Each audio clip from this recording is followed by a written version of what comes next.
Hello! I just want to say hello to the five-fish fangirls. No, that's wrong. I want to say hello to the five-ish fangirls. Yes, that's right. Yes. Yes, that's Yes, correct. that's Anyway, true. hello. Hello. Hello. Hello. Hello. That's five hellos to the five-fish-ish fangirls. Bye. This is Paul McGann, and you're listening to the Five-ish Fangirls podcast. Five-ish fangirls, I love you, and I'm one of the five-ish. In fact, I'm the biggest one of the five-ish. I am the Sixth Doctor Colin Baker, and I wish you all well. Have fun.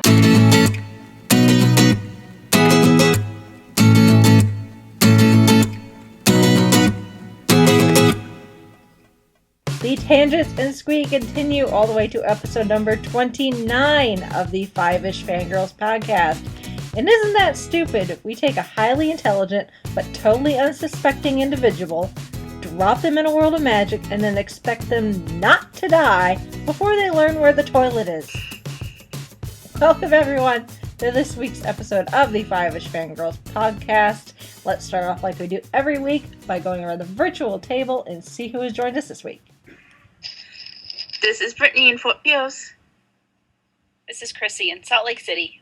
This is Sally from Wisconsin. This is Mitch in Kitchener, Ontario. And I am Rachel in Indianapolis, Indiana. Hello, everyone. Hello. So glad everyone made it. No one's under 50,000 feet of snow. Nope. Nope. None of Under us 50,000 live. feet of smog, No, though. thank heavens. Yeah. Any listeners we have out there that may live in that New England area that's getting dumped on, we're very sorry, and please be safe. Yes, indeed. Yes. Sympathize. But I'm glad I'm not you. But please be safe. I could make a joke here, but I will refrain because it's probably in poor taste. Probably a good idea. Oh, Just know my. it has to do with Deflategate. Yeah. Yeah, we're not going to get me on that soapbox.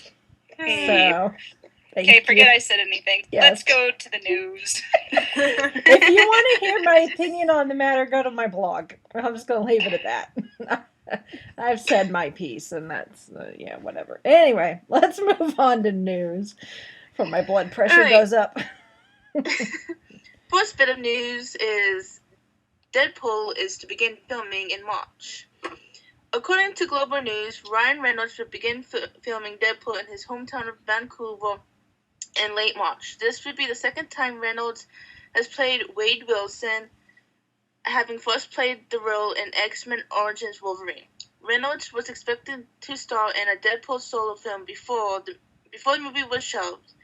The project was resurrected last year, and Reynolds recommitted some weeks later.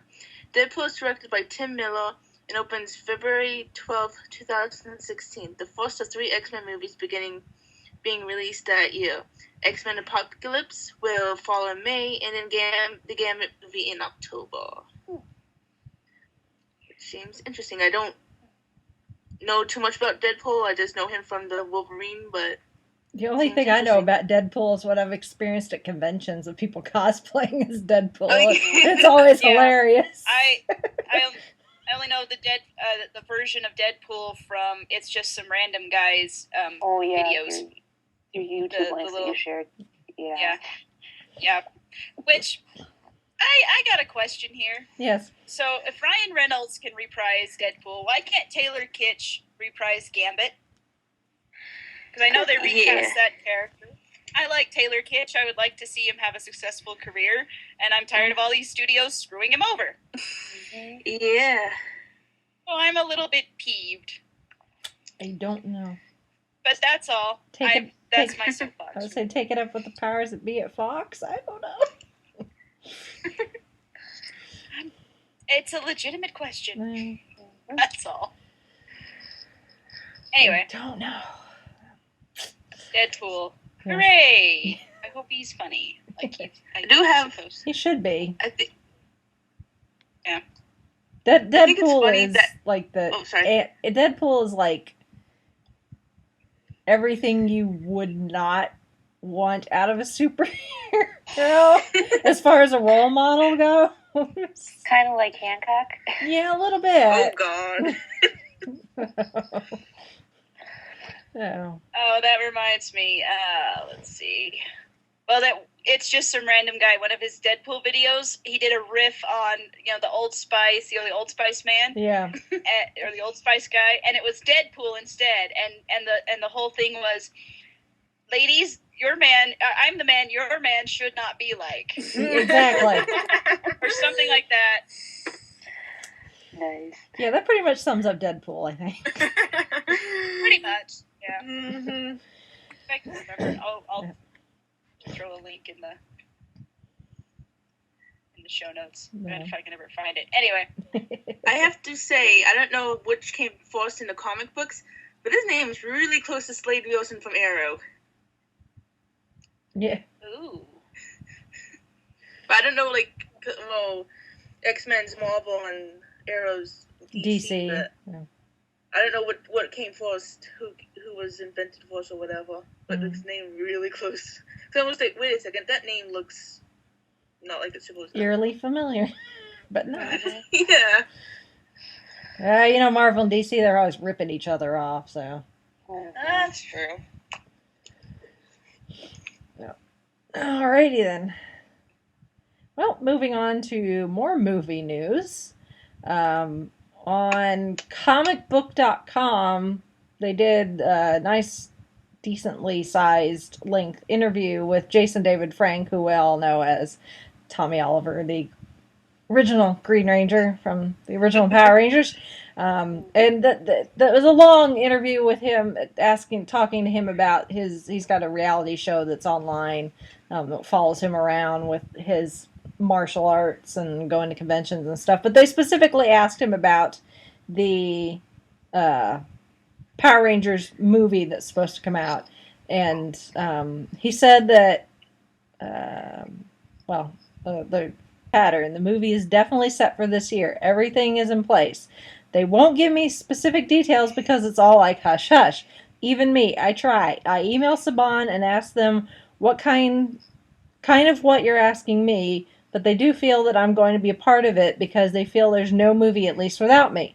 I believe it's going to happen anyway, but when it does, I'll keep my fans involved, but I will tell you it's being filmed this year. I know that for a fact. It's going to be great when it is. So.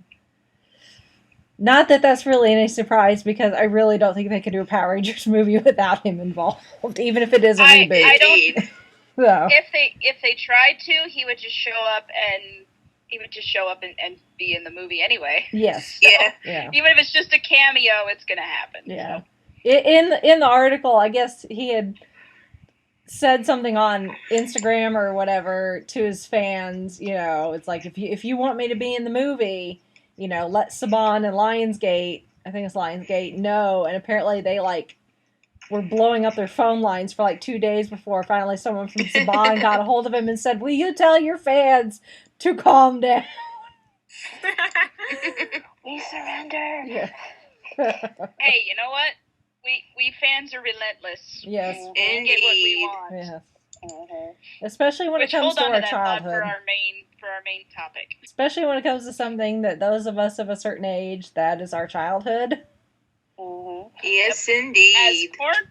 As cornball and cheesy as it was, and still is, it is our childhood. Do not screw with it. Which I don't think they are. No. Yet. Jason David Frank is to the Power Rangers franchise what Colin Baker is to Doctor Who. Really had any involvement for, as far as being a star for a long time, yet they still go to conventions and they still talk about it and they, try to get people involved in watching it, and it's like, it is awesome. So. Yeah, they are great champions for both their respective franchises. So yes, I definitely see. I definitely. I love seeing the updates of Jason. Jason David Frank on Facebook. It's always so entertaining. Yes, and on Instagram. Oh yeah, follow him on Instagram. Him, his wife, and his daughter are all on Instagram, and they're all fun to watch. And Jason's always doing giveaways. So if you're a Power Rangers fan and you want potentially get your hands on some merch, he is always giving away signed pictures and figures and like morphers and stuff. So it's like follow him on Instagram and Facebook for giveaways. Plus, he's always posting pictures from the conventions and all that, and people he runs into the conventions. So, and the whole cast, the whole original cast, they all seem to be really good friends still. So it's really cool to see all that still, which is always nice. Yeah, yes. Some 20-something years later. Oh my god. Yeah. Yeah. Well, it has been 20 years. Yeah. Because when Walter Jones and David Yost were at Salt Lake Comic Con, that was the 20th anniversary, and that was 2013. So yeah. I was 3. So yeah, 20 years ago. 21 years It's ago. actually funny, my mom was born. Oh my goodness. Oh, I feel really old. You and me both. My cousin and I are the same age, and my mom let me watch Power Rangers, but my cousin wasn't my aunt and uncle wouldn't let him. He was deprived as a child. That poor kid. Oh. I think I sneak. I was the not. You were the sneaky cousin. Misbehaving child and let him watch it when he was over my house. Watch this. Don't tell your mom. Exactly. This is culture. Yeah. We'll do a Power Rangers topic here. Archive or something. Yeah, down the road at some point. That's definitely on the list of topics to cover. So. Yep. Anyway. Okay, probably got to get on with some more news. Yes. Yep.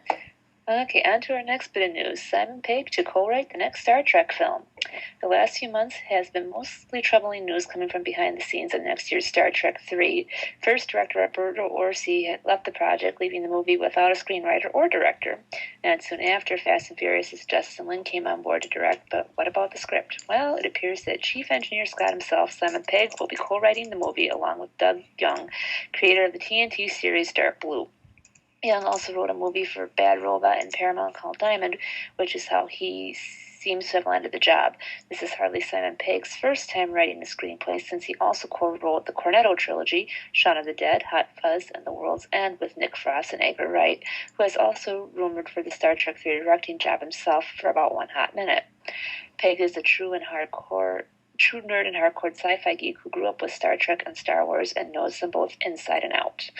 Interesting. Mm-hmm.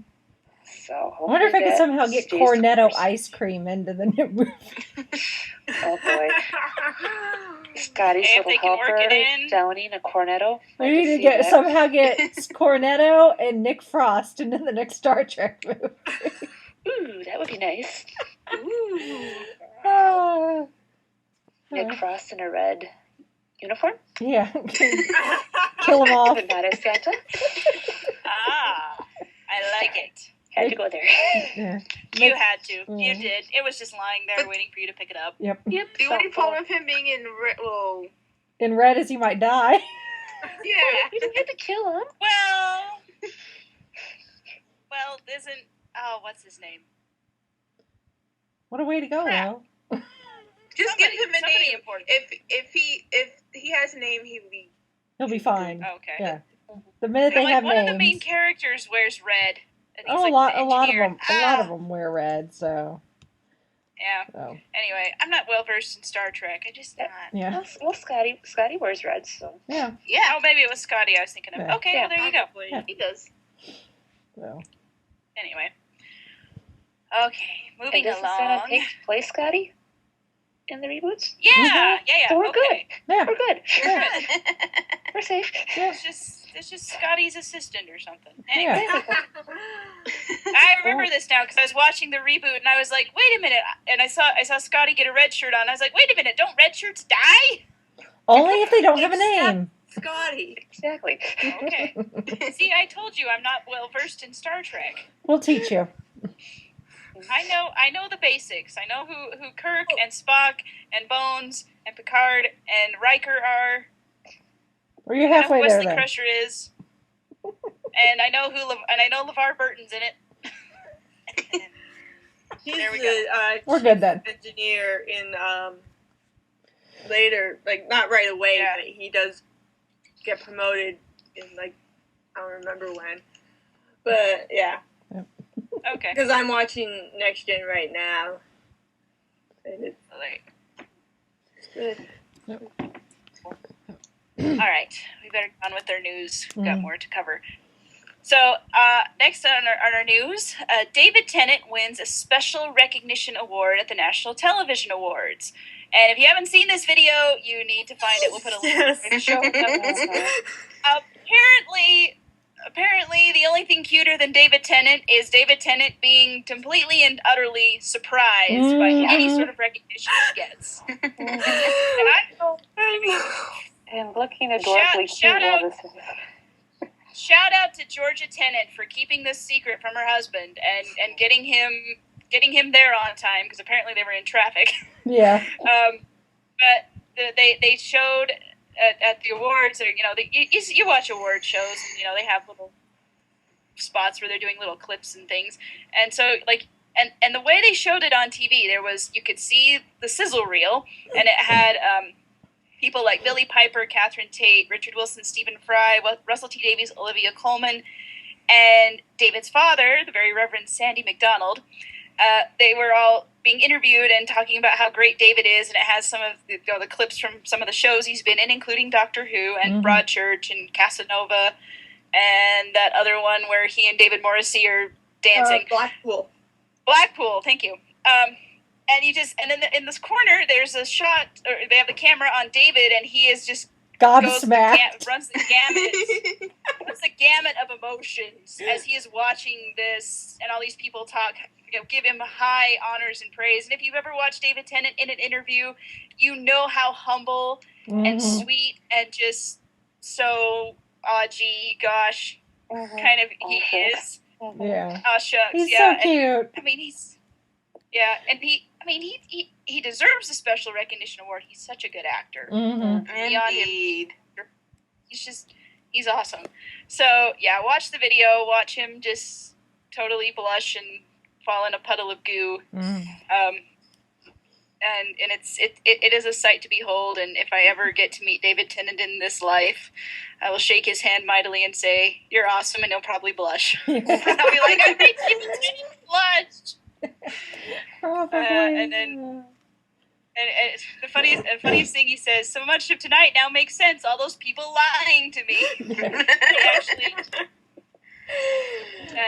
and he dedicated the award to his dad, and the award was actually presented by the Proclaimers, who David, huge fan of them. They're the ones that sing "I Would Walk 500 Miles." So if you've ever seen that video of everybody in the Doctor Who production cast and crew, because they filmed it during towards the end of David's run. So yeah, because I remember seeing Timothy Dalton, Timothy Dalton, John Sims marching with David Tennant. Yes, and he was in he was Rassilon and yeah, he was wearing the robes. I love that. Yep, and they had Billie Piper and Camille Cordery, Jackie Tyler, and Freema and Noel Clarke were in their little. So yeah. So anyway, yay, David! You won a Special Recognition. Oh, and by the way, if you watch this video, listen for his dad's voice. It sounds so much like David in about 20 or 30 years. His dad is so adorable. I totally thought that was David on the interview tape before. Like, there was just the voiceover, and then it showed his dad. I'm like, oh my gosh, his voice. Their voices sound so similar. So anyway, congratulations to David Tennant. You deserve it. Yeah. So moving on, Gallifrey 1 2015 announced their schedule and program preview. So they say the the schedule's still subject to change, but this is what they've got now. And part of the reason I wanted to bring this up is that I am on one of the panels. Woo! Yay! Gallifrey Gender Bend. It's Saturday morning at 10 a.m. and it's if I can go to the thing, I'll read the description. Loading. While are you looking for that, I have to say, I could never do that. I could never be on the panel. Oh, it's fun. I was on It's 3 panels at Chicago I was on TARDIS. A couple, when I went to Reversed Polarity, November 2013. I was on a few, 2 or 3. I was three panels, and that was fun. It was like I could try how much more confident I got through it because my first one I didn't talk so much, but by my third one I was like talking all the time. Yeah. Talking a lot more about the topic of the panel. So, the Gallifrey Gender Bend. It's now official. Timeless can indeed change genders during regeneration. Though in the wake of such a well-received gender swap for the Master, the controversy has never been more rampant. Is Michelle Gomez's Missy the predecessor of a new era after Peter Capaldi, or does it bode badly for those who hope Doctor Who can break that gender mold? Will we ever truly see a female Doctor? So, it's talking about how now we've seen male to female regeneration. What does that mean for the show? Kind of thing. Yeah. Mm-hmm. So, and they had a thing on their website at the beginning of January saying that if you had a weekend pass, that you could apply for panels and say what what you think qualifies you to be on this panel. And I applied for this one, saying that I felt qualified to talk about it because I'm gender fluid. Mm. So I know about changing gender. Yeah. So I can speak from a personal matter on this. Which that's good though. That never actually my body has never changed to that degree. Right. But I know what it's like from an identity mental point of yeah. So It's good though that Gallifrey 1 is, when I was going to ask about how they do the panel selection. It is good that they actually ask what your qualifications are, because it's on the website saying send in an email saying what panels you want to be on and why and stuff, and then they go through those and make their selection. Right. Because I know when I went to I had applied for another one, the Faith and Fantasy one, because I'm a Christian who's also a geek, so But in the email I got, it said that over 50 people had applied for that one. So I believe it.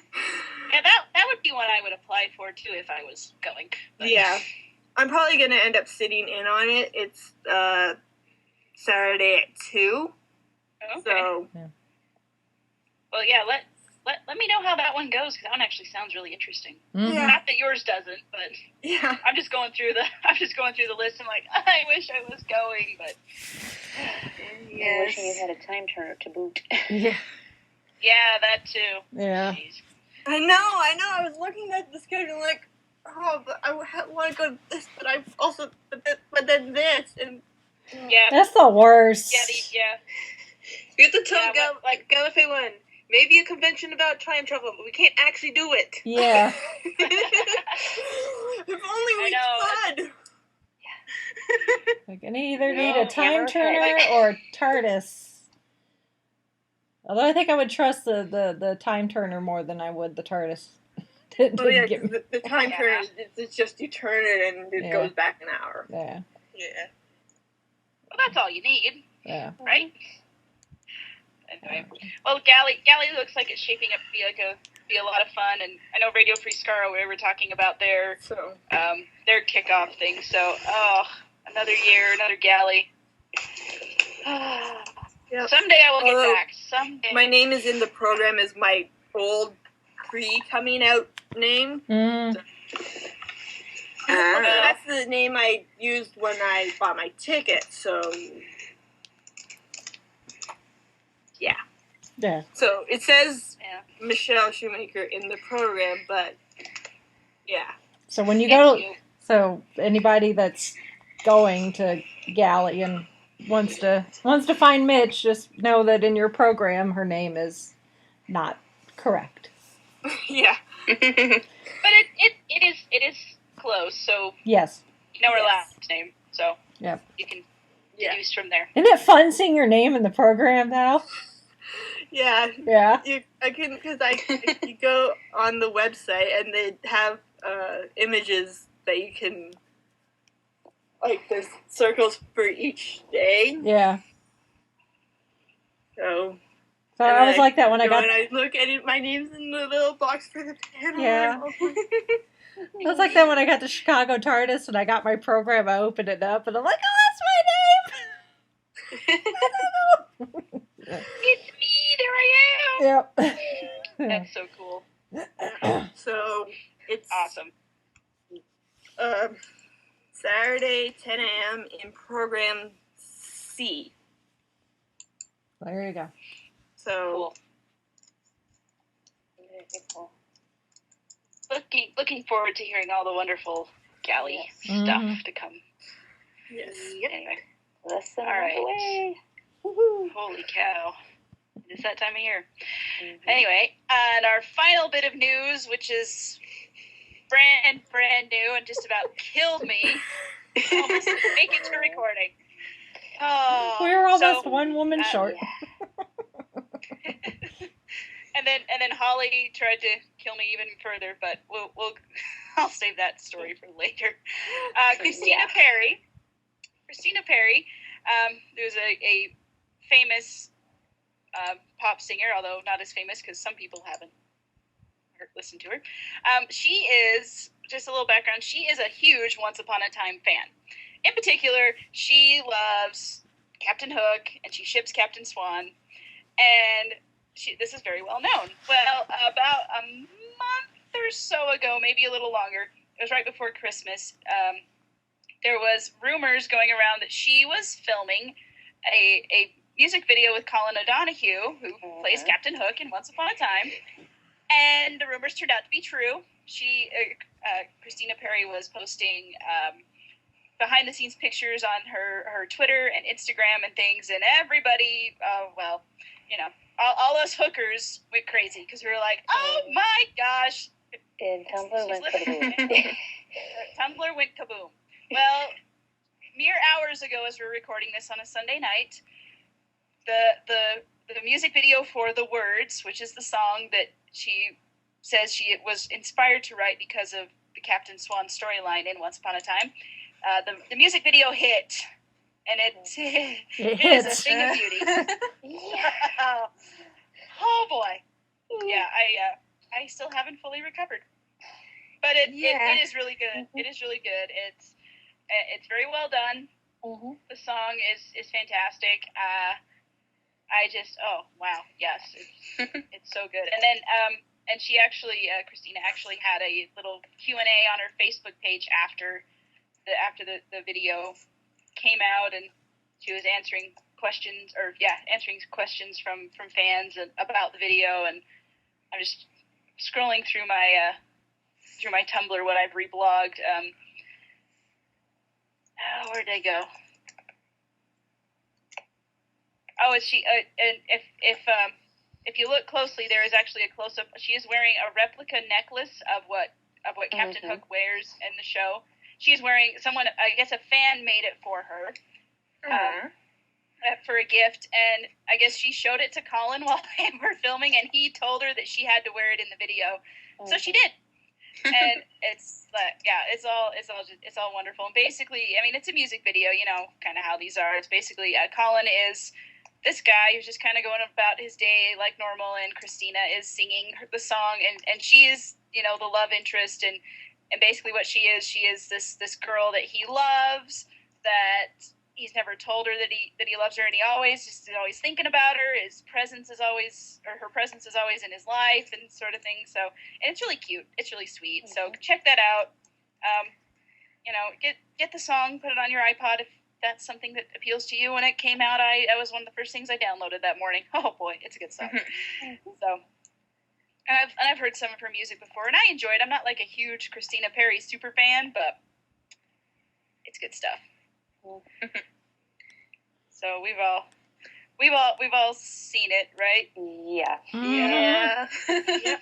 I posted it on our little chat thing, and I think I killed it.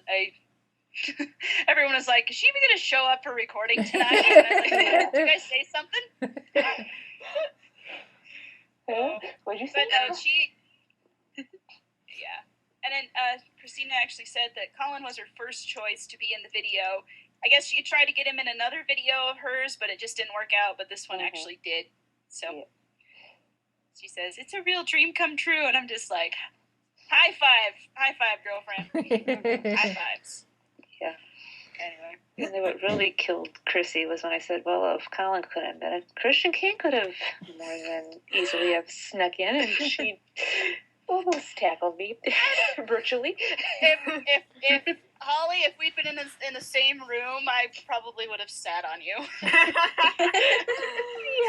it's like, you can't say things like that when I'm in this emotionally fragile state.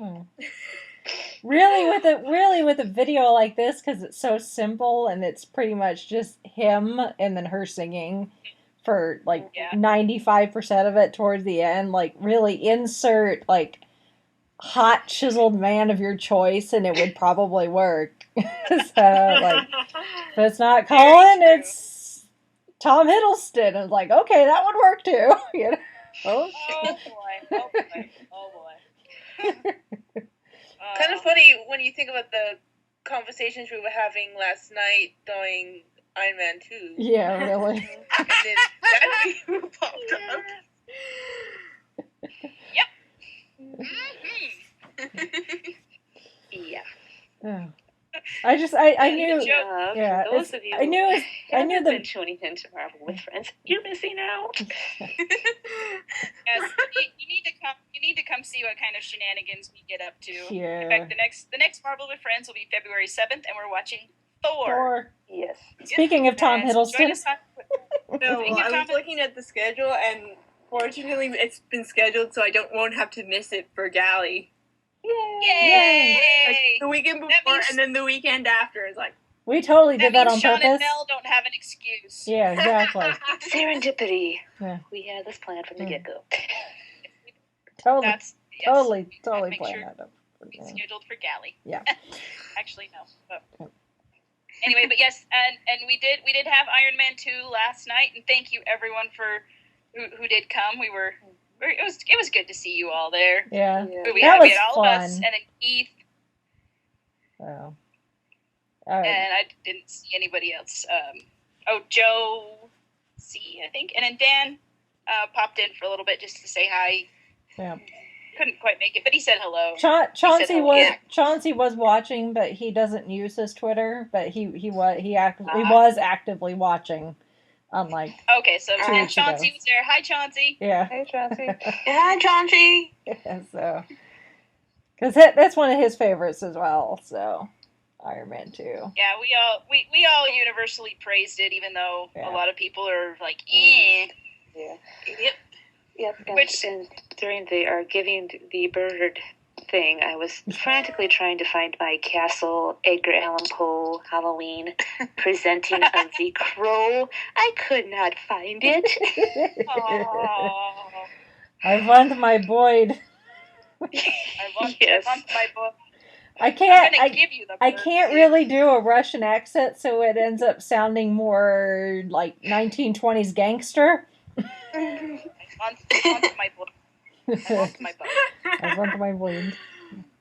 That's one of those lines, though, that, like, I'll just look at him and go, I want my boy, and he'll just start cracking up. I made you an omelet! Yeah. Never turn down an omelet, ladies. Yep. And strawberries. Especially from Tony Stark. Yeah. Yeah. Even if you are allergic, take the strawberries. Strawberries, Take yes. the strawberries. Keep that EpiPen handy. Yeah. Strawberries are good. Oh. Anyway, well, that's the news. That's the news list. Yes. Well, although, that's official news. I do want to take a few minutes here, and I'll try to keep this as succinct as possible, mostly because it's been out for so long now. If you haven't seen it, you're probably not going to until it appears on Netflix or in your local Redbox.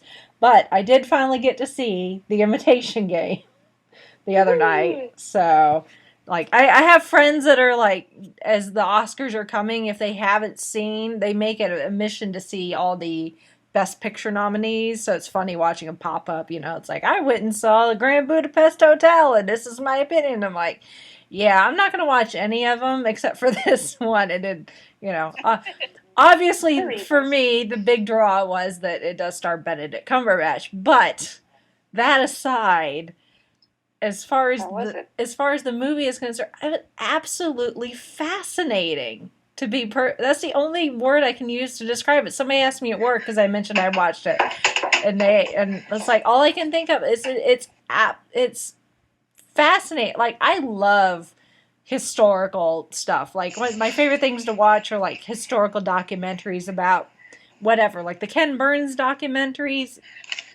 Bring them on. I love that. I love them. And World War II is one of those, and it's funny because actually Alan Turing's character actually says a line in the movie as he's doing his voiceover. You know, when people think about World War II, they think it was just a few battles against, you know, the Allies and the Nazis, and eventually we won, and, you know, Hitler surrendered and committed suicide and all that, and then we won on D-Day and all that, but to watch at least a glimmer, a glimpse of what happened off the battlefield to help us, well, in this case, the British, win the war was just so interesting. I had no idea. Like, like, from being Americans, obviously, you know, in history class, they're going to, you know, when they teach us things like World War II, they're going to talk about our part of it, you know, the bombing of Pearl Harbor and all that.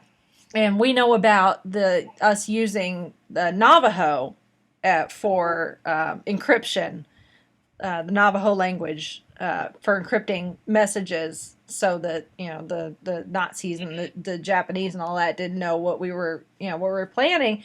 But the Nazis had their own code, the Enigma code, and the Enigma code, I don't know who came up with it in the Nazi camp, but they designed this code so it was a letter substitution, which in general is, you know, a fairly easy code. So there's no symbols or anything you're trying to figure out. It's just, you know, a D is actually a J or whatever. But the thing is, with the Germans, the key to the code changed every single day. Oh, wow. So that if the British were able to crack a message, it didn't matter, because the next day, the code that they had used, the key that they had used, was completely useless. So Alan Turing was this mathematical genius, extremely brilliant, yet very, very awkward. I've some of the stuff I've read and heard, that some people think that he was possibly he had autism or some form of autism. He reminded me a bit of Sheldon from The Big Bang Theory, where a lot of stuff just goes over his head. People cracking jokes and making sarcasm or saying stuff, and he takes it literally, and he does, you know, it just in one ear and out the other and completely over his head, but not in the funny Sheldon kind of way. It was more sad, more than anything. He was extremely smart, but he had no social skills, really. He had a hard time making friends, let alone just getting his colleagues to work with him. And they all thought he was absolutely crazy because he wanted to design essentially what we know as a computer, but a machine that could do the calculations and run through all the possible combinations to try and crack the code. And they all thought he was crazy, and he ended up getting the funding he needed to build this thing.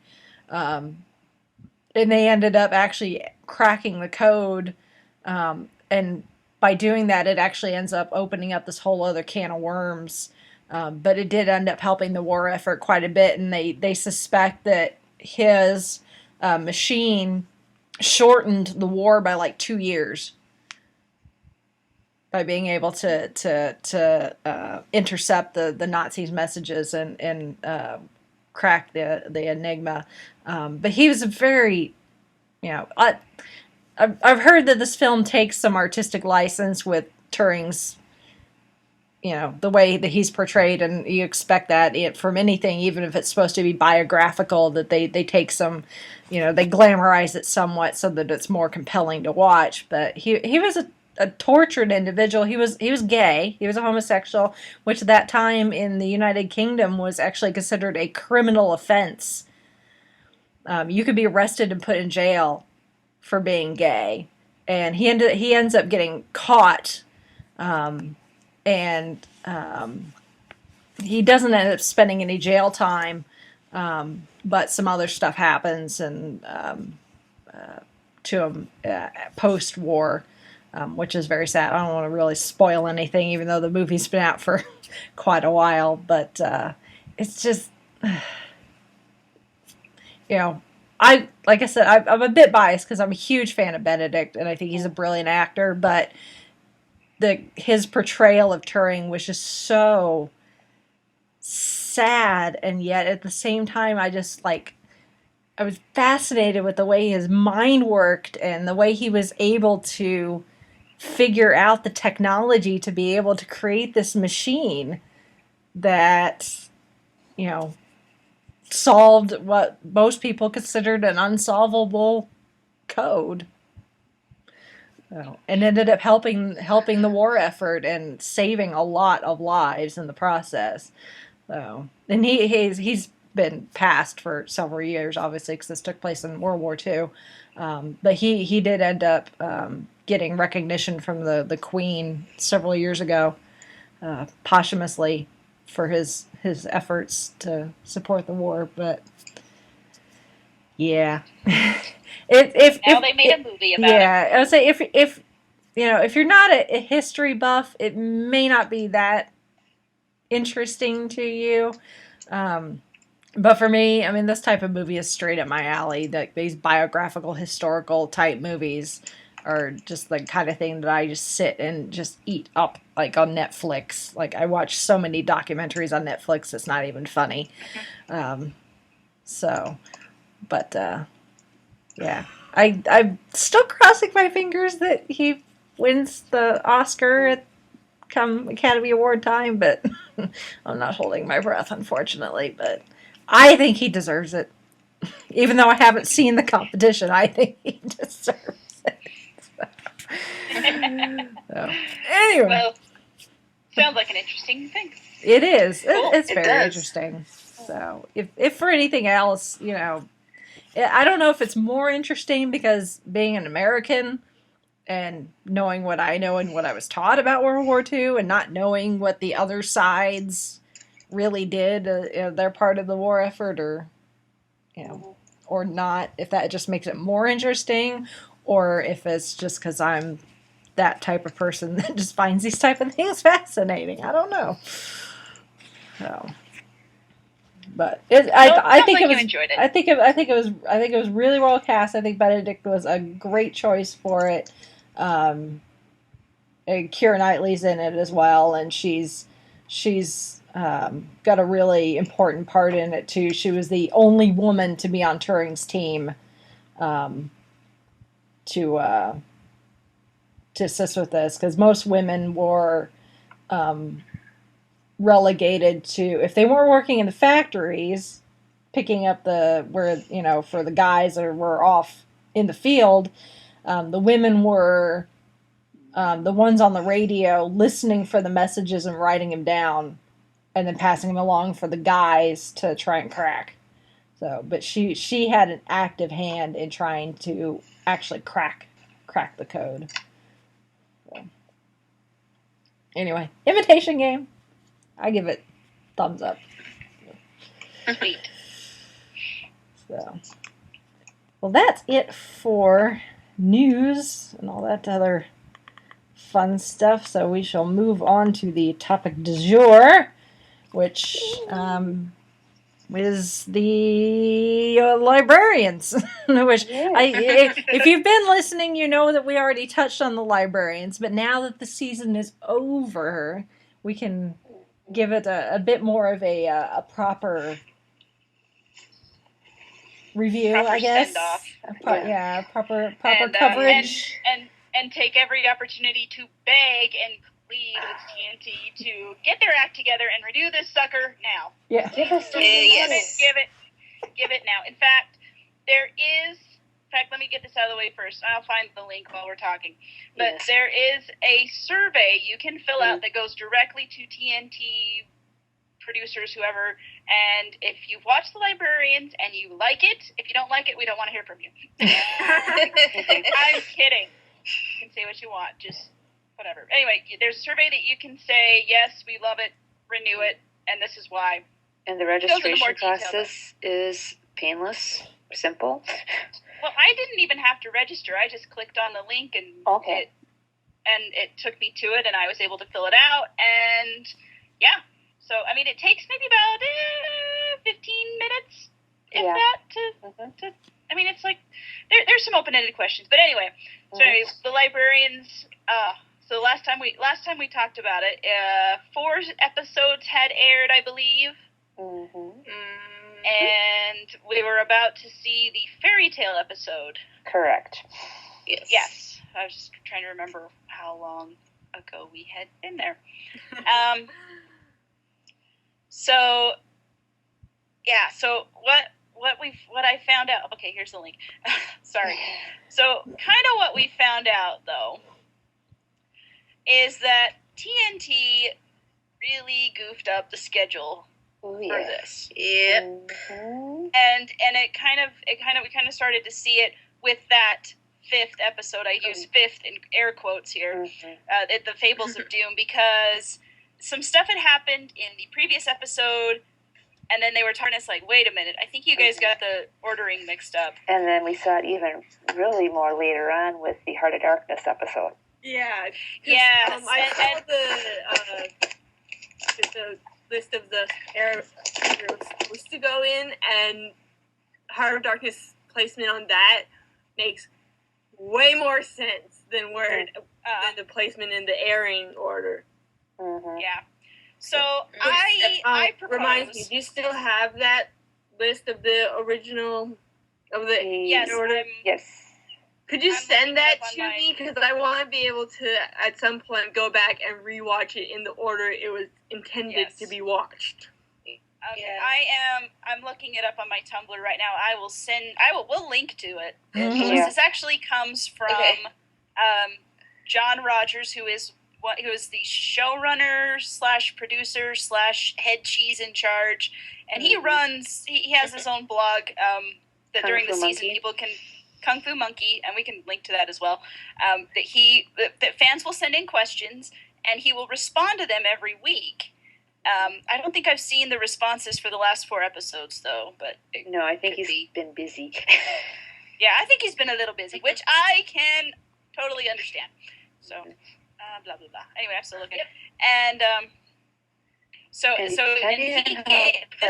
you go in the blog, you might be able to catch some of his leverage Q&A for when episodes actually aired. Yeah. So that's from last week. Sorry, I'm still looking for my list, and I'm going way far back. Yeah. But anyway, you could check this list and the library annex too, because I think I did repost them there. Yeah, and Holly, Brittany, and I kind of run some librarian-themed Tumblrs. We'll link to those too. If you are on Tumblr and you feel so inclined to follow, please do. One is called Distinctive Appreciation for Art, which is a Jake Stone / Elliot Spencer, both played by Christian Kane, appreciation blog. And the other one is the Librarians Annex, and that's just general librarians' happiness. Leverage, yeah. Oh, yeah, and Leverage. We're all over the place here this week. Yeah. That's why we tossed it under the Annex. Just watch out for Jenkins. Yep. Oh, Jenkins, you lovely person, you. Anyway, so going from the Fables of Doom, and we'll kind of talk about this. So when that episode, oh shoot, where'd it go? When that episode was teased, it was sort of like, oh yeah, they're doing Once Upon a Time a little bit, and not exactly. I mean, a little bit, yes, but they're definitely doing their own thing with it. Yeah. They all kind of. They end up in the Clippings book sends them to this little out of the way town in Washington State, and like all this weird stuff starts happening. Like the giant troll attacked a big semi truck that was going over a bridge the night before, and the Emperor's new clothes. Oh yeah, for the mayor. Happened. The mayor comes running out in nothing. And it's so funny because Cassie and Jake are kind of teamed up on this, asking people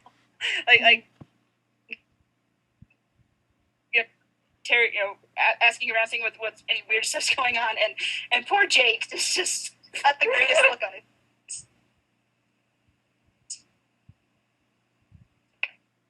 Like talking to him, like there's something going on, and both Cassie and Jake are just like, what in the world is this?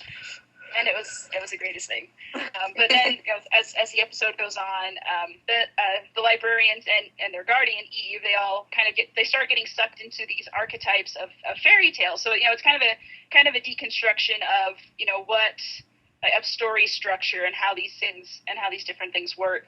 And so they have, and Jenkins tells them, there's the 4 archetypes. There's there's the damsel in distress, who's the princess. There's the Prince Charming, and then there's the rugged, outdoorsy huntsman, and then there's the lovable rogue who everything goes good for. And so each one of the team start getting on the roles. Yeah. Yeah, they start taking on these different roles, and they get sucked into the story almost, and it's a lot of fun to watch. Eve, Colonel Baird, who she's the hardcore badass military mind. She becomes the princess, and Cassandra becomes Prince Charming because all the girls much are just to Jake's chagrin. Yeah. Just like, seriously, really? Because Jake actually pulls Red Riding Hood out of the belly of a wolf, and Red Riding Hood just can't get enough of looking at Cassie, and Jake's like, I'm over here, I'm the one that saved you. I'm trying to give you my number.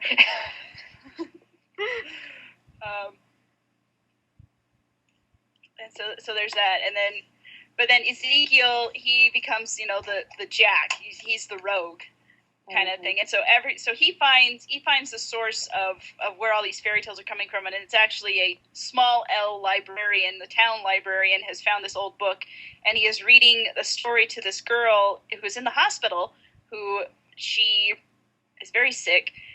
But her sickness came on like out of nowhere, and it's because the fairy tale book is sucking the life out of her as this guy reads to her in the hospital. It's kind of creepy. And that librarian was played very nicely by Renee Aubrenois, otherwise known as Constable Odo from Deep Space Nine. And he's also the voice of the chef in Little Mermaid. Oh, that's right. What I know him from. Oh, yes. Yes. Mm-hmm. That is right.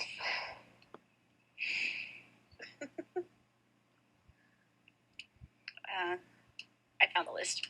Okay. Yay! And so it will be in the show notes. So Fables of Doom. So so Ezekiel gets the girl to basically rewrite, quote unquote, rewrite the story, and the huntsman becomes a robot, the princess becomes a ninja, and Prince Charming becomes Merlin. Mm-hmm. And so they fight off the wolves, the wild wolves that have come to attack the people, and it overloads the fairy tale book and the bad guy librarian. Kind of foreshadows the finale in a small way. Mm-hmm. Mm-hmm. Yeah, all these episodes they actually do. They foreshadow, like, they all come back into play in the finale, which is kind of cool because I love how it's an overarching story, yet each episode has its own self-contained story, which is probably why TNT thought they could, screw around with the episode order, but you really can't, because there's these little character moments that happen throughout the story. It can kind of like, okay, this makes sense now. Like at the beginning of Fables of Doom, Jake and Cassie are kind of talking about something, a conversation that came at the end of The Horns of a Dilemma, and it's kind of like, well, why did you wait 2 or 3 episodes to address this again? And no, they really didn't wait. It was supposed to go earlier. So this is actually episode 4. Yeah. Yep. But whatever. So anyway, and then I'm trying to decide. I don't know. The next episode that aired was Power of 3. Or the Rule of 3. Rule of 3. Power of 3 is different. Different franchise. Yeah. Totally different. Yep. Yeah. Yep. Sorry. No, it's okay. Different fandom. There's a lot of them. Yeah. Three is a ubiquitous number, but I don't know. Because Rule of 3, this is where it started to. I mean, I don't want to say that I don't want this whole episode order issue to get out of hand in our discussion, because every episode has just been so good and so well done, from the writing to the acting to even, to an extent, the special effects. Yes, it's a television budget, but if you're watching this for the special effects, you're watching it for the different reason than I am. Mm-hmm. But even some of that was just, it was actually really well done. And so I don't want to come down on the side of, it aired out of order, so now it wasn't any good, because it wasn't. It was very good. And it's like my new favorite show.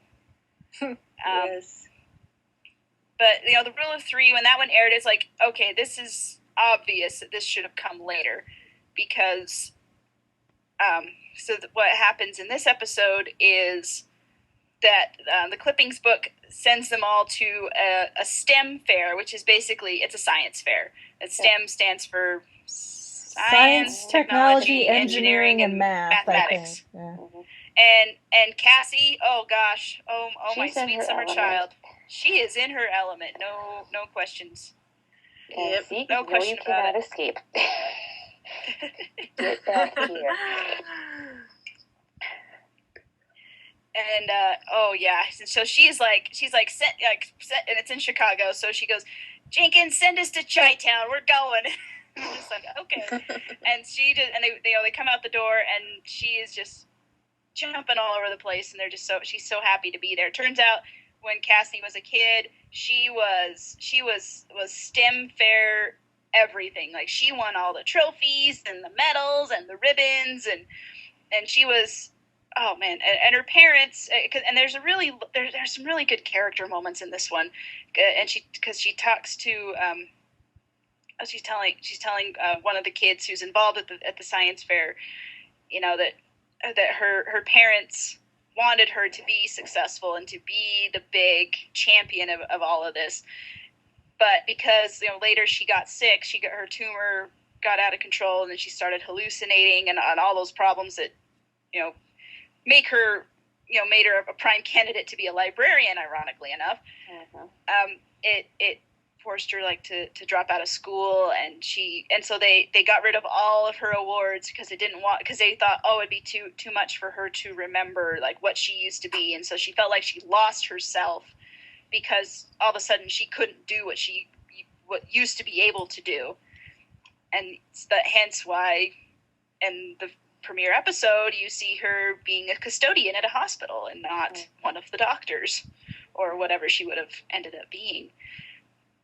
And then we get a nice parallel moment too with Jake quoting, what was it, Yeats? No, Byron. And she walks in beauty. Right. And then him saying, hey, I had to put on a uniform too. And that was being the, not letting my love for art in that show. And I think he kind of realized, well, now, don't be afraid of it. If you have to put on the uniform, but still be proud of what you've got underneath. Yeah.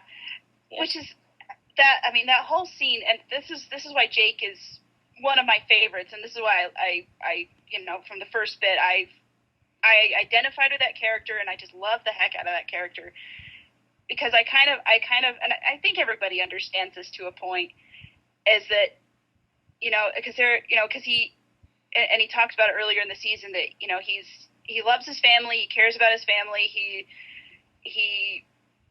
he's right there with them all the time, but they wouldn't understand his love of art history, and it just wouldn't click with them, and it doesn't, and it almost feels like even going back to that first scene with him in the bar, and then he goes up with his buddies, and he goes up to Lamia, and he's looking at her tattoo, and he's like, oh, that looks like Italian or something, and he's playing it off like he is the dumb hick, but then in the next moment he's like, he knows exactly what the words mean, what the tattoo means, because it's something he knows, but he's like being real secretive about it because he doesn't want anyone else to realize what he's doing, and so I think and even earlier in the episode, the first scene, because this is supposed to be their day off, and Baird is in there, and she comes in, and she's like, why are and she's researching magical threats, so she'll know what's going on, and she sees Jake in there, and she's like, it's your day off, what are you doing? He's like,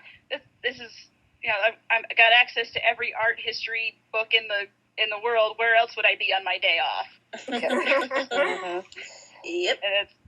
And it's just, it's so cool. And then, and Cassie's in there, researching the ley lines, and Ezekiel, he's out stealing a painting and using the back door to get away. Yeah. It's true to form. And Jenkins is, what are you doing here? What are you people all doing here? I can't stand you. But he can't. He's just playing it off because he's Jenkins. Oh, bless you, Jenkins. So anyway, so kind of the plot going around this is that there's this girl named Amy Miner. Yeah. And she's played by, can't remember the actress's name, but it's Sin from Arrow. If you watch Arrow, so it's the same girl plays her, and she is she has a boyfriend, and they're kind of in the goth, they talk a lot about, and Cassie is like, I was one of the nerds and all these things, and there's these three kids standing over to the side. They're all, very obviously in the goth camp, and Cassie's like, goths and nerds should get along, but whatever. But Amy, she is like, she's very smart. She's very science oriented, but she also has these friends that she cares about as well. And but everybody in the in the science fair is gunning for her because she's like the front runner, and everybody's she's the one to beat. So they think that they're trying to that someone of the students is trying to use magic to get ahead, and Amy is the one that she's the target. But then her little goth friends, her old boyfriend, he's over there. He wants to ask her to prom, and he's he's got the candles, and one of the other ones is singing, and they're playing a romantic song, and he's gonna ask her to prom in this way, and Amy's like, I don't have time for this, and her mother is there. She's like she's not the tiger mother, she's the Wolverine mother. She is all about winning. Like, Amy is going to win, and I'm like, well, what is she gonna do with the winning? But whatever. And so that's where that whole subplot of what is your mask, what is your uniform that you wear, plus I don't want to be just the smart kid. I'm also all these other different things. While that is part of me, there are other things that I want to be as well. And so it's not just, what looks good on a college application. Mm-hmm. So, I mean, this episode, I feel like I could talk about for hours and hours because there's just so much to it. And I love the heck out of it. And it actually was supposed to be the second to the last finale because it turns out the one who's organizing the STEM fair and who is using the magic or, influencing people to use magic, which is in this phone app for, making kids more smart that the parents all gave them. It's Morgan Le Fay is running the science fair, and it turns out she and Jenkins have a history of some kind. And they've and actually Baird almost takes out Morgan Le Fay because now she's figured out how to use magic to her benefit. And Morgan Le Fay has some pretty cutting remarks toward Baird because she's just a guardian. And she's like, oh, you're a guardian. I'll talk slower then. And apparently she's had some run-in with librarians before. But anyway, they end up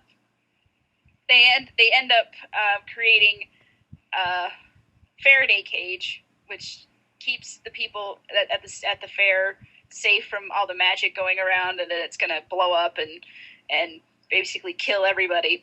But Morgan Le Fay gets away, and Jenkins is really mad at Baird for letting her get away, and that's where the episode ends. Mm-hmm. And then the next episode is Heart of Darkness, which creepy. Yeah, but and this is where should have aired much earlier. It should have been episode 5, and because the last 2 weeks they did double episodes, like they doubled up the episodes to the last 2 weeks that the season was running, and so this episode was after the Rule of 3, where in the Rule of 3 Cassie was like this gung ho, awesome, kicking everybody's butt and just being so cool and very confident and very the team's working. Yeah, and the team as a whole is working very well together in Rule of 3. Then you go to Heart of Darkness, and it is Cassie is this frail little China doll that they have to stay out in the car. Cassie will take care of the big mean stuff, and so coming right after the Rule of 3, it's like, wait a minute, something is not. Yeah, we're like, this was supposed to be somewhere else, wasn't this? Yeah. So, but anyway, so what did we miss on screen that she's not in good graces? What? Yeah. Barrett's being so terribly overprotective. Like, go to the truck like after this girl we found in the woods. Mm-hmm. We'll take care of the stuff at the house. We'll take care of this because they think there's like this serial killer up at this old house, like abandoned house in the woods. Mm-hmm. And so there's like, go wait in the truck with this girl that we found. And it's like, why are you suddenly being overprotective of her? I know, it's like the last episode. She proved that she can. Or they all proved that they can be. They can take care of this together. And even Jake and Ezekiel are like, that neither one of them really feels like the other can do it. And I'm just like, this makes no sense. So anyway, that kind of tainted it. But on the other hand, like Cassie kind of figures out that the girl that they found, she is actually part of this haunted house sort of thing, and the girl is taking control. She's from this family of serial killers that they took control of this magic house that is there to grant wishes. So this girl is killing all these people, and she's the angel of death, and she is all these things, and then Cassie, oh my gosh, break my heart into a million pieces. My sweet child, she just has this moment at the end where she just kind of she yells, you're not the angel of death. I know what the angel of death looks like, and she looks like me because she is dying, and for however long this has been going on. And so she defeats the monster she takes the house back for what its original purpose was supposed to be. And it's just like, oh, this is one I need to see in context and in the proper order. Mm-hmm. And I just about lost it. I even got on Twitter. Yeah, and you almost lost it again a couple of days. Yeah, but I the day almost after. lost it again because I tweeted just kind of in a generic way, as I do.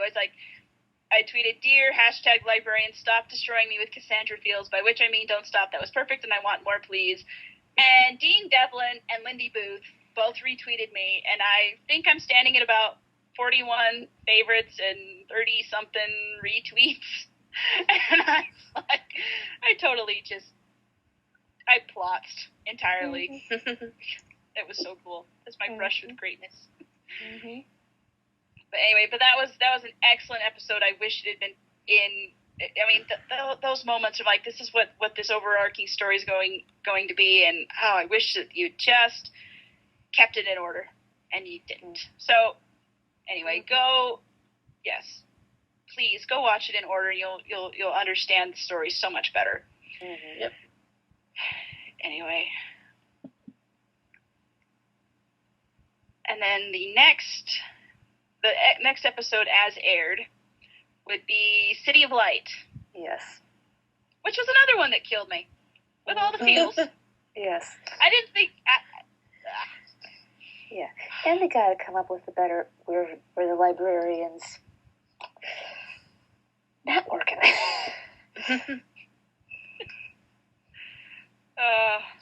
They need second paper or something. They need something, yeah. But anyway, this one is City of Light. It's a Jake-centric episode. Yes. They end up going to this little town in upstate New York that just doesn't really make sense at all of what's going on. There's these like old-timey gas lamps, even though the town wasn't founded in time for those old-timey gas lamps to be there. Mm-hmm. But there's this girl there. Her name is Mabel, and Jake immediately takes a shine to her, much to Cassie's chagrin. Oh yes. Oh man, where she's just like, step back. Just like, honey. I know, and I'm just like, oh, the Jake and Cassie shipper. I'm just like, yes. Oh, I get historian. Mine. I was like, Cassie, I'm right there with you, sister. Mm-hmm. But no, it's actually a really sweet relationship that kind of builds up between Jake and Mabel, because Mabel has like Jake, has been stuck in this same small town forever and ever, and she's got to take care of everything. And we get some really, really neat insight into Jake's character. Oh yeah.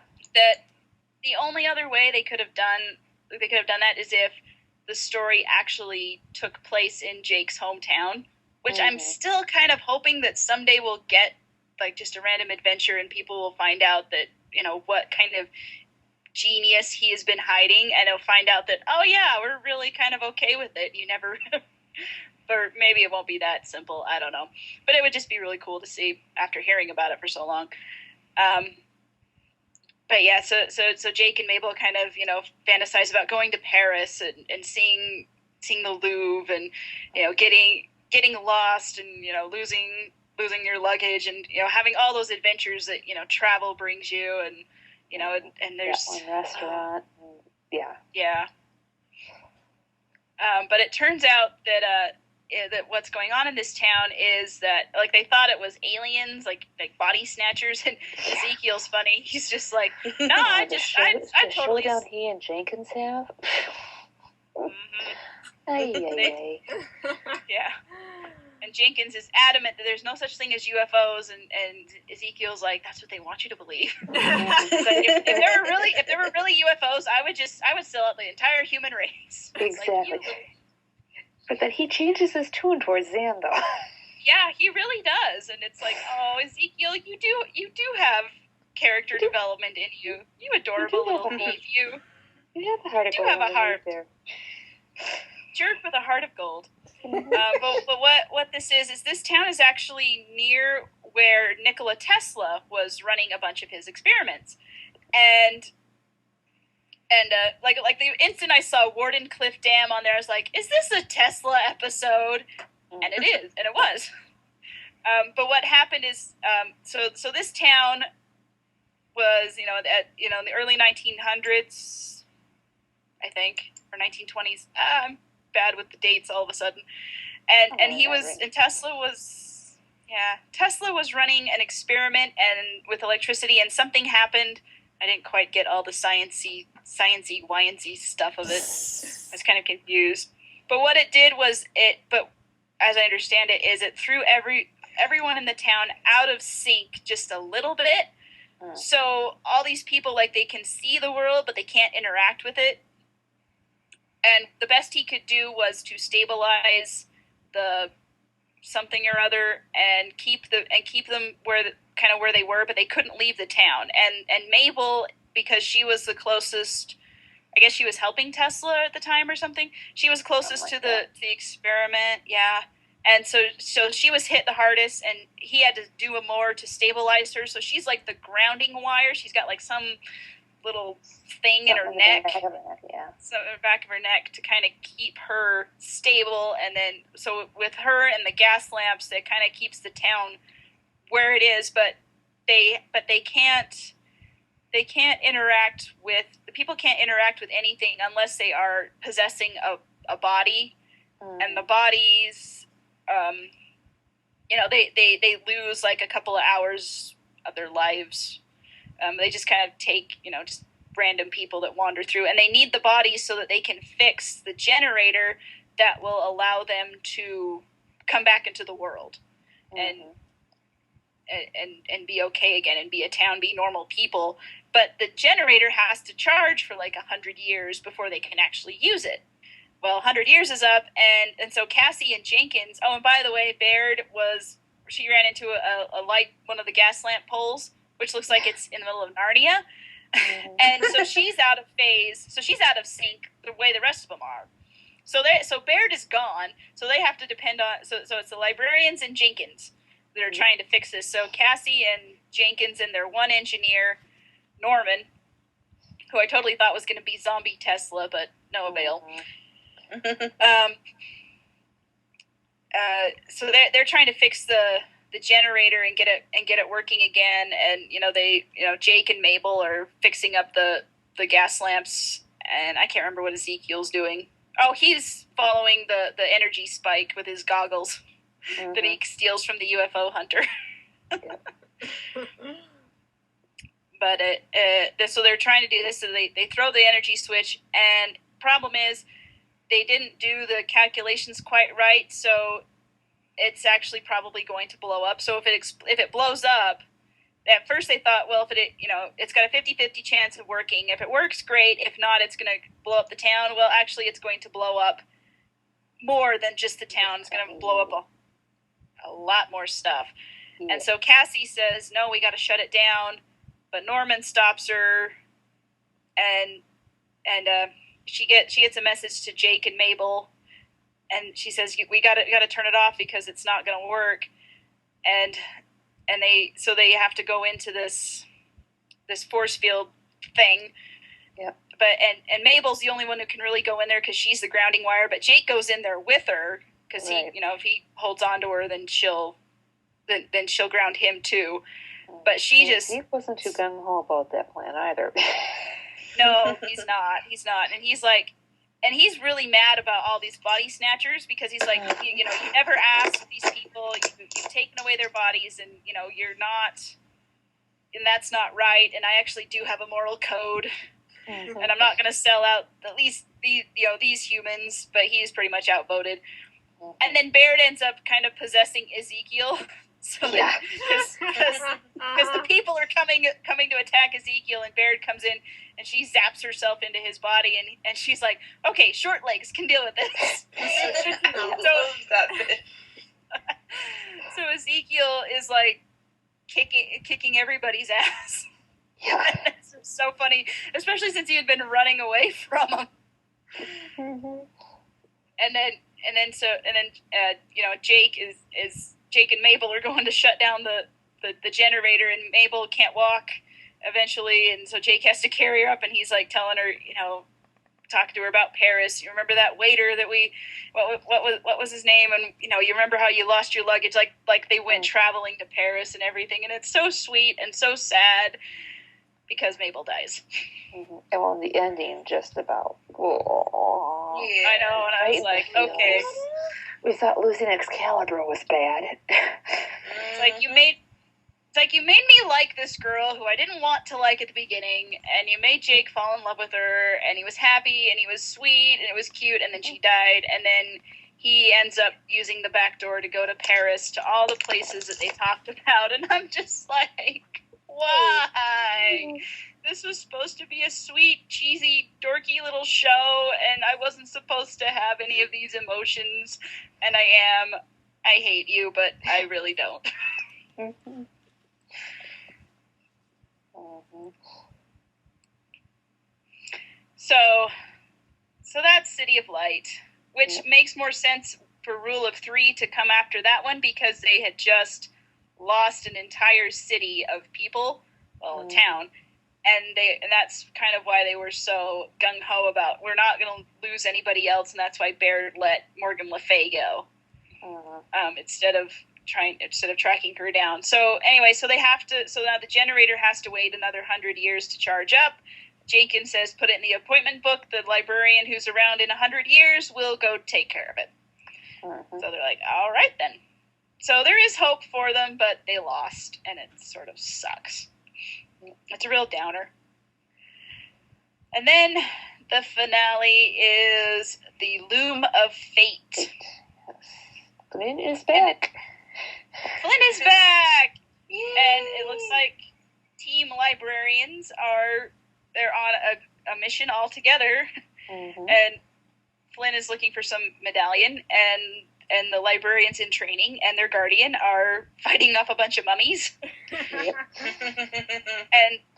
But Flynn has found a way to bring the library back. So they go back to the annex, and they've got all the artifacts that they've collected throughout the season. They've got the ball of twine from the labyrinth. They've got the fairy tale book. They've got the app that Morgan Le Fay created. They've got, I can't remember what else, other stuff. Yeah. And they're about to bring the library back, except right then, Duloc and Lamia, which I'm like, don't you guys ever shut the front door and lock it? Yeah. So they just kind of, hello, we're in the annex. How's it going? Yeah. And then Duloc pulls a Pan, like Pan did to Felix. Oh yeah.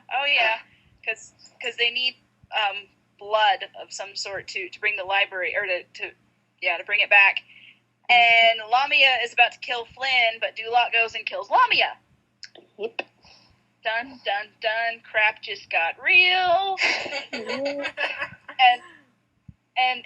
the LITs are incapacitated due to the weird poisonous smoke, but Flynn and Baird go after Duloc, and they find the Loom of Fate in the River of Time. And Duloc cuts the Loom of Fate so that Camelot will return. And it totally screws up the timeline, and Baird is... oh, by the way, we saw Baird dying in the cold open. Yeah. And we had no idea why. But all of a sudden, Baird is transported somewhere else with Flynn, who is kind of... It's not librarian Flynn. It's professor nerdy allergy. Yeah, nerdy, useless, allergy-ridden, scaredy cat with 22 PhDs. Flynn. Which, if you've seen the first movie, which I finally did go see, or finally rented it and saw it, he was kind of a loser. He was doing nothing with his life, and so this is what would have happened if he'd continued to do nothing with his life. And he doesn't know who Baird is.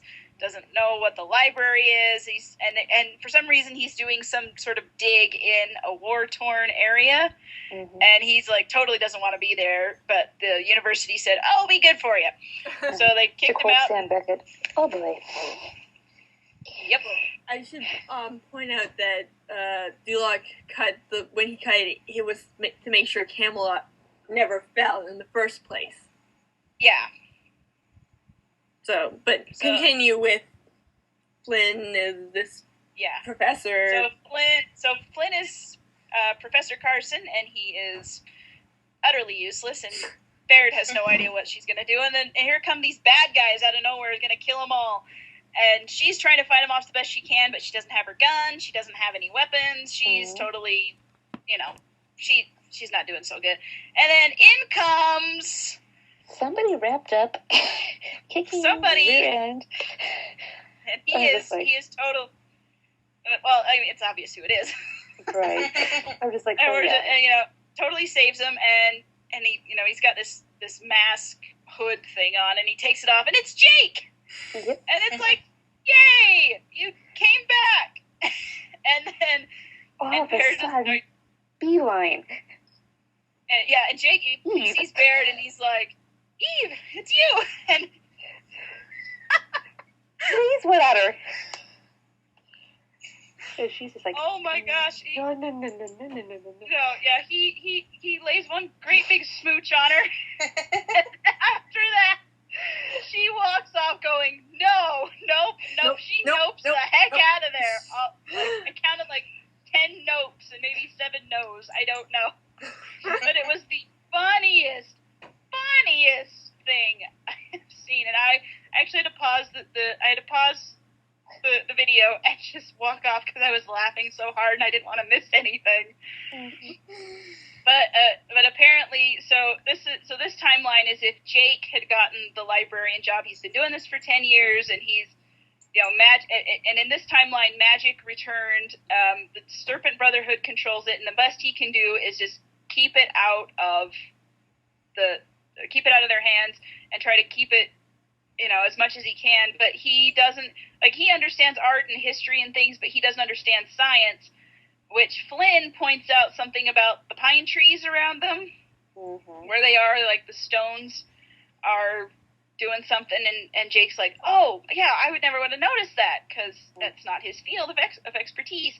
So they do this thing where it sends them back through another timeline, and in the course of this, Jake, says, Eve has been dead for 10 years. That's why he was, so happy to see her, and they were obviously involved, and they were close, and that kind of thing, and so that's why.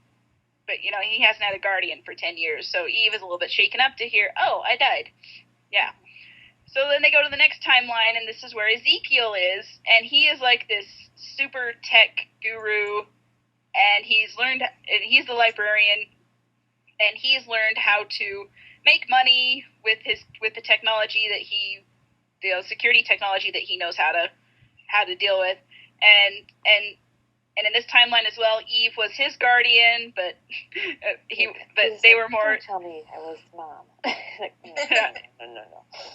No, yeah. So she was more like a mother to him because he was so young when he became the librarian in this timeline, and he's dealing with all these undead zombie things. So this is to do with the haunted house. If the haunted house hadn't gone, because Cassie took care of that one, but she wasn't there for this, obviously, so he didn't quite do it right. So there's all these undead people kind of walking around zombified, and Flynn gets him out of that one, and he stops the zombies from doing their thing, and then they jump to the next.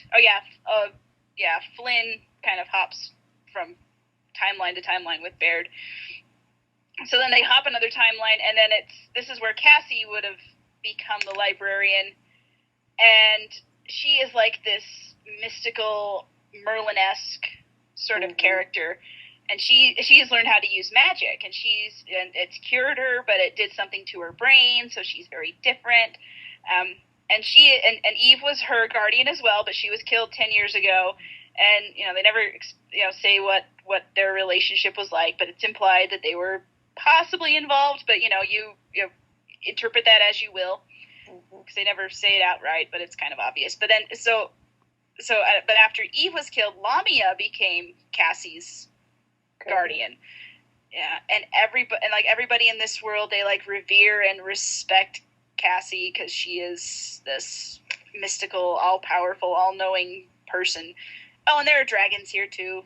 Yeah, from the dragons from the Apple of Discord episode. They're there, and which finally convinces Flynn that magic is a thing. Mm-hmm. This Flynn is like, oh, magic is real. Like, yeah, you idiot. So they're trying to figure out, okay, we gotta, fix the loom of fate, because this is where everything went wrong. And then Cassie can, she uses her math magics to bring Jake and Ezekiel from the other timelines into this world, because Eve and Flynn have to get back to their world, because that's where the ball of twine, the ball of string is, that's going to help them fix the loom of fate. And so you see all the alternate librarians in this circle, and then they repeat the speech from Flynn's that Flynn said about a life of mystery and loneliness, of intrigue and saving the world twice before Friday. They repeat it. I can't remember it verbatim. And it's so cool, because it's like they've finally, the librarians in training, they've finally grown up. They finally know what they're doing. And even though these are alternate versions, they're still, the real versions are still pretty cool too. So Cassie sends Flynn and Eve. Almost called them Flea. It works. That could be their ship name. I'll go with it. They go back to the Loom of Fate. I heard Evelyn, Evelyn. Yeah, Evelyn. Yeah, that was a good one. Anyway, those two. They go back to the Loom of Fate, and Flynn is going to fix the loom, but then Duloc shows up, and it's younger version of Duloc, who was Lancelot back in Camelot. Played none other by Jerry O'Connell. Yeah, who's Rebecca Romaine's real-life husband. Yes. So it's like, hello, this is awesome. Mm-hmm. So Eve is, trying to fight him off while Flynn is fixing the loom, and she gets stabbed in the process, and Flynn hasn't fixed the thing yet, and all of a sudden everything looks so terrible, and surprise, surprise, it's Jenkins! He comes in to save the day. He stops Lancelot from killing Eve, and it's still John Larroquette playing Jenkins, who it turns out is Galahad from Camelot, and Lancelot gives this whole spiel about, Camelot was this paradise. There was magic and kings and wizards, and Jenkins is all, and people drunk on their own power. Yes, it was a pit. And Jenkins says, this, people have earned, the time of kings is over. People have earned the right to rule themselves. So Flynn fixes the loom. Duloc becomes the old Matt Frewer Duloc again, and Eve is still bleeding out, and she's gonna die. So they have to get her back to the library, and so they get her back to the annex. The LITs are noticeably very upset because Eve, very shaken because Eve is dying. She's bleeding out. What are we gonna do? Well, Flynn uses the same. Because Flynn's barreling off to get some, and they don't know what in the heck he's trying to get. Well, he brings back the library using Eve's blood with that spell that Duloc used earlier, and the library's back. It's there, and all three of them, and Flynn takes off into the library somewhere, and they're all yelling for him to get his butt back there, and she's dying. What can you do? And it's Flynn. He's the 10th Doctor. He's manic and all over the place. And he finally brings out the little vial of healing liquid that he used to not die in the first 2 episodes. And because this wound is not magic, Eve is going to live. So she lives, and there's this nice little shot of all 5 of them sitting there in the library looking out like, okay, we survived! It's going to be all right. And just kind of at the ending, they graduate the LITs to be fully fledged librarians. They give them their own little versions of the clippings books.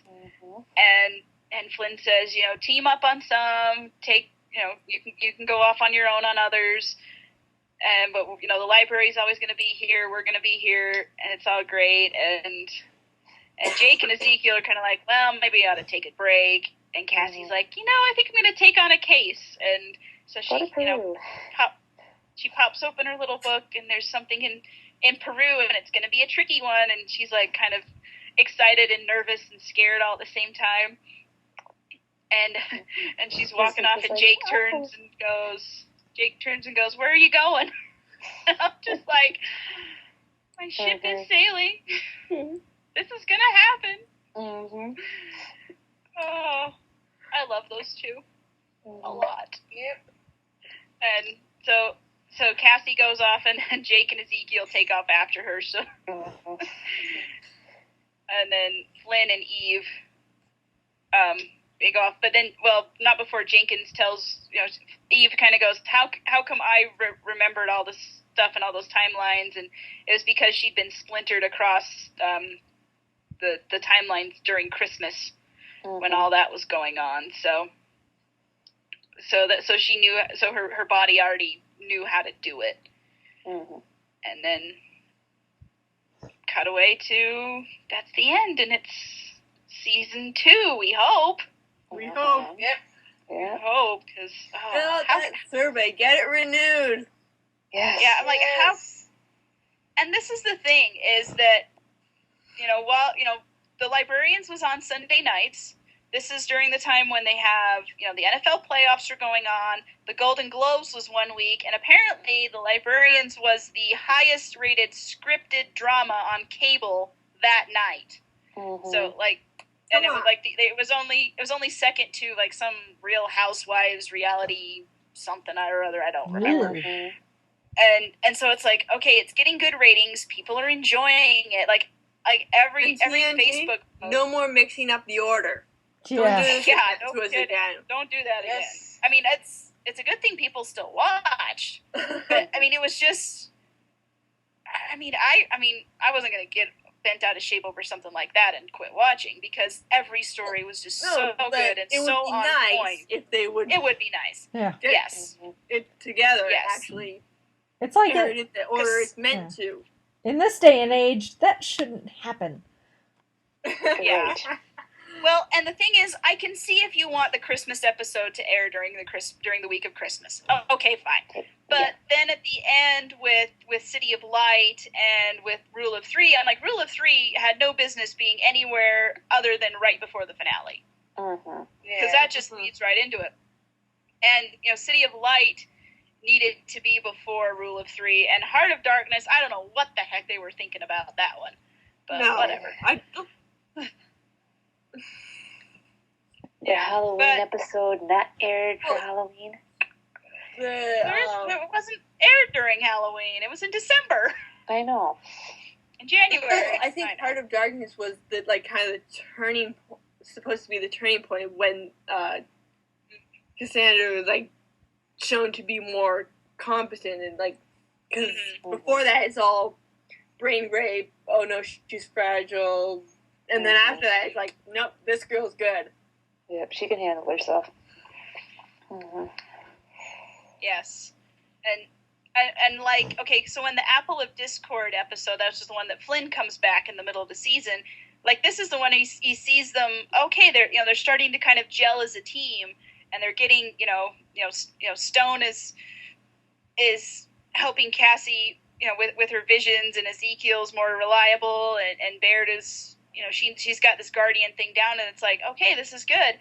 And then the next episode after Apple of Discord was Fables of Doom, and that's, and they're still kind of iffy about each other in that episode, especially, Jake and Cassie are kind of, Jake's, still like, oh, I don't trust you because of what happened in, with the Serpent Brotherhood, and you selling us out, blah, blah, blah. And I'm just kind of like, yeah, that makes no sense, given that you two were still pretty chummy in Apple of Discord, pretty clingy, grabbing onto each other. Yeah, I don't buy it. So, but as it is in the order, and like I said, we'll put the link of this order in the show notes. And this is, and bear in mind this order that we're giving you is it said John Rogers said this is the order in which they were written. It may change up a little bit for the DVD, but I don't see how or why they would deviate from that, because someone did ask him if you were to put those back in order for the DVD, would you? And I kind of hope they do. Mm-hmm. But even so, like if you got the season pass, you can bop around on iTunes for the different ones. You know, set up your own little playlist to have it air or have it play in the right order, and do it that way, because in the order that it was meant to be written, it is a solid story. Like even, you know, all the little character moments are there. Everything is where it needs to be, and it just works. And you see how they just sort of gel together as a team over time, and it's not rushed, and it's not. It makes sense. So Yes. So anyway, but yeah, I want a season 2 in the worst possible way. But I'm also glad that it ended on a like this story is over, but there still is a little bit of a cliffhanger. Like we're opening it up to another round, and which really, honestly, TNT would be insane not to give them another season or 12. Yeah.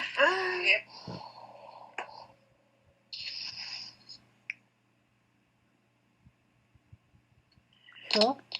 Anyway, yeah. I had no idea that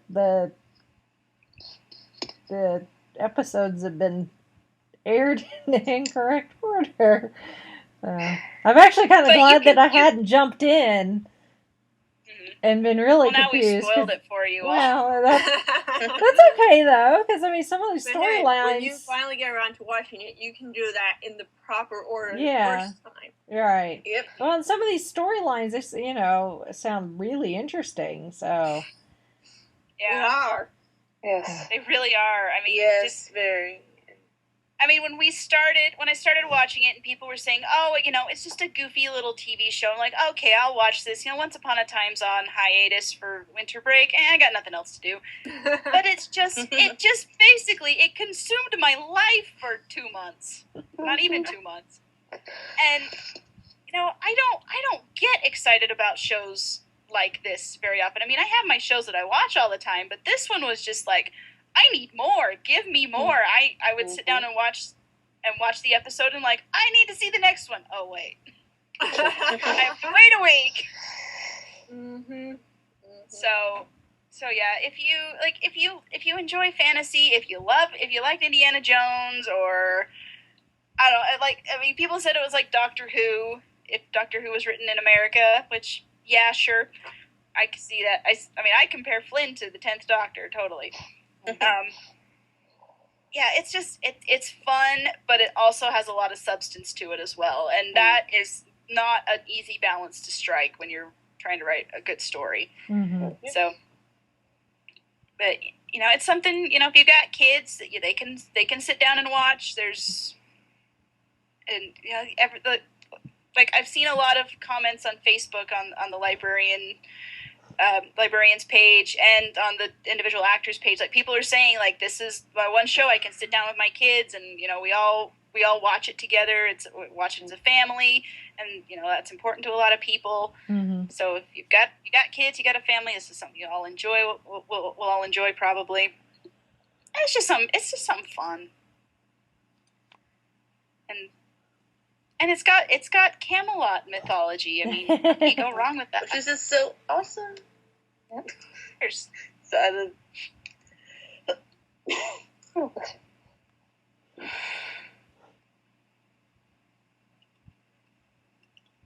And if you like the Librarians and you haven't started watching Leverage, do it. Which is a totally different show, but same production team, and Christian Kane's in both of them, and my heart. Yes. Yep. Anyway, anyone else have anything else they want to say? No. If you got the time, you summed it up. Yep. Cool. It's on my short list of things to attempt to watch and see if I enjoy it. It's only 10 episodes, so. Yeah. I want to make sure to give it a good go, because heaven knows that I haven't got sucked in on the first episode with some stuff, so. Mm-hmm. Yeah. At least watch the first two, because that's the... Yeah, it's a two-parter. Yeah, part 1 ends on a very big cliffhanger. Good to know. No, that was my incentive, because you guys were like, "Oh, episode 1 is on iTunes for free," and I was like, "Okay, I'll try it." So I downloaded it, and it was like on this horrible cliffhanger. I was like, "That is not fair! You didn't tell me it was a two-parter." That was. I was under the assumption when they said they were going to give the episode for 3. I thought they were going to know that they were going to do the spicy. Here's part 1. Like it was ending, and I'm like, how are they going to resolve this? Answer: they did. And so I had to go find episode 2, which I was happy to slap down my $20 for the season pass at that point. It's like, give me more, bartender. Keep it coming. Exactly. Don't cut me off just yet. Oh, and by the way, if you get the season pass on iTunes, some of the episodes are actually extended. So when I checked, it looks like they're all extended in the info notes. Yeah. Well, I think because I noticed some of them they just have little bits and pieces that are just some of the scenes are a little bit longer. But I think episodes 1 and 2, I think they had about 10 minutes of extra footage, because there were some scenes that I was like, oh, I don't remember this. Oh, this is new. Mm-hmm. Like Jake getting rocking his first suit, and I'm like, you rock that suit, baby. Mm-hmm. Yep. It's like, I will gladly watch you rock that suit.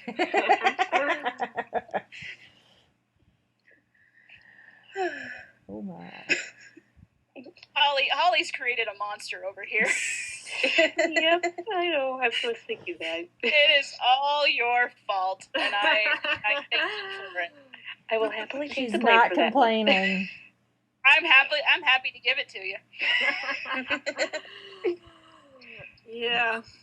Well, for me, it was like actually seeing an ad for it on TV, I think, and like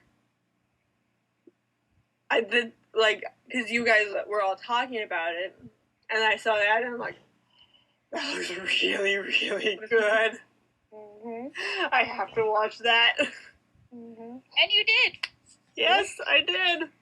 Even though it's not, I really don't have time for more shows, and yet I start watching more shows. Well, this one came at the perfect time, because a lot of stuff was on break for me, anyway. it's like I'm going back and I'm watching stuff that aired 20, 30 years ago. Oh, that's true. Because,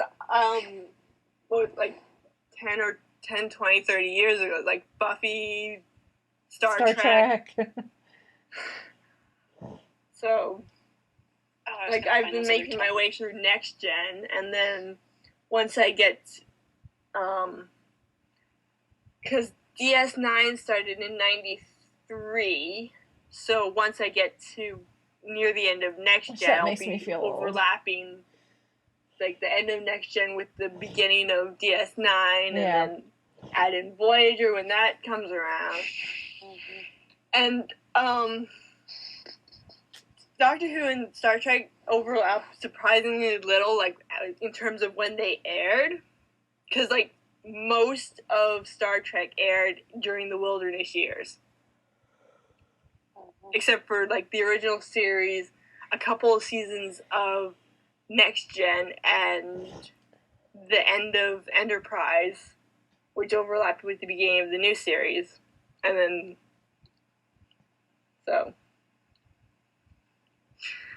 yeah. It's a nasty, vicious cycle with the fandoms. Yep. So it never ends. Season 4 of Next Gen. So yeah. Yep. Yeah. So if you think you don't have time for a new show, you'll find the time. You will find the time. Yep. Oh, and although I just Sleep is overrated. it exactly. is. Indeed. But it's funny because I have a lot of trouble with social anxiety. Mm. And the episode of Next Gen that aired a few days before I was born centered on a character with social anxiety. So, like Lieutenant Barclay totally has social anxiety, and like the whole thing of him being able to interact better in the with the people in the holodeck than people outside is like, yep. Except I don't have a holodeck. I just have the inside of my own head. But you have the internet. Yeah, like I have the internet. I have the inside of my own head, but like, well, because with the holodeck, he constructs these elaborate scenarios and runs these programs with these elaborate scenarios, and like, yep. I know where that comes from. Yeah. So, but it's funny that like this happened in the episode just before I was born. But like serendipity. Yeah. Exactly. Funny how that stuff happens. Mm-hmm. So anyway, I just want to pop in real quick before we close up. I am planning on doing a rewatch tweet along to watch The Librarians in episode order. So I don't know when it's going to happen. I'm thinking next week when I'm not watching the Super Bowl. 'Cause I'm just not dealing with that crap. Yeah. My dad has Puppy this, bowl all the way. Puppy bowl. Puppy bowl. My dad has this thing where he has watched. He has seen and remembered every Super Bowl that ever has happened. Like, because they started when he was a little kid. Yeah. And he's like, I can't let this go just because I hate both teams. So he's going to be doing that. And I'm just like, well, good for you. I don't have that excuse. So I'm thinking I might start next Sunday. Okay. Either that or I also was going to do a... On the sort of related, did you see the thing with Chris Evans and Chris Pratt about their... Oh, yeah. Yeah, their respective teams. Yeah. What they have to do if their team loses. Yeah. The other has to show up in the opposing team's apparel at a charity event, which I thought was cool. I'm like, okay, well, if something good could come of this. So. Yeah. Well, I think Chris Evans has to go to a Seattle Children's Hospital and dressed as Captain America. Yeah, and waving the 12th man flag. And then Chris Pratt has to show up as Star-Lord in a New England jersey somewhere in Boston. I can't remember where it was. But yeah, they had this whole thing going, and it did my heart good to see Chris Evans call them the Sea Chickens. I was just like, heck yes. Because I've called them the Sea Chickens for years. And I'm not that enamored with the Patriots either.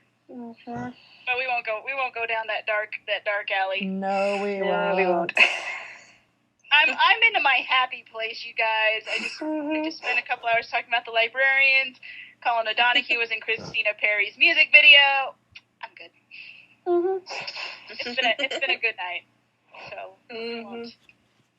yeah. Oh, and then I was also going to say I'm also going to do a Once Upon a Time rewatch of season 4 thus far before it re-airs. So watch for that as well. Mm-hmm. My Twitter will be quite busy if I can find the time to do so. That shouldn't be too hard. Mm-hmm. But anyway, and as always, find us online at our website, the 5ish Fangirls podcast.blogspot.com. Find us on iTunes. Hooray, iTunes. Yay! So, you guys are downloading and listening. I hope you're enjoying it. Send us feedback. Find us on Twitter and Tumblr and Facebook. We'll put links to our other Tumblrs that we mentioned that are librarians-centric. Mm-hmm. And that's us. That's us for this week. Yeah. Unless you guys have anything else to say. Nope. I don't think so. was it. Groovy. All right, then. Well, I guess with that, we will sign off for this week. This is Brittany Butler saying goodnight. This is Chrissy in Salt Lake City saying good evening. This is Sally from Wisconsin saying good evening. This is Mitch saying goodnight from Kitchener, Ontario. And this is Rachel in Indianapolis, Indiana. Good night, everyone.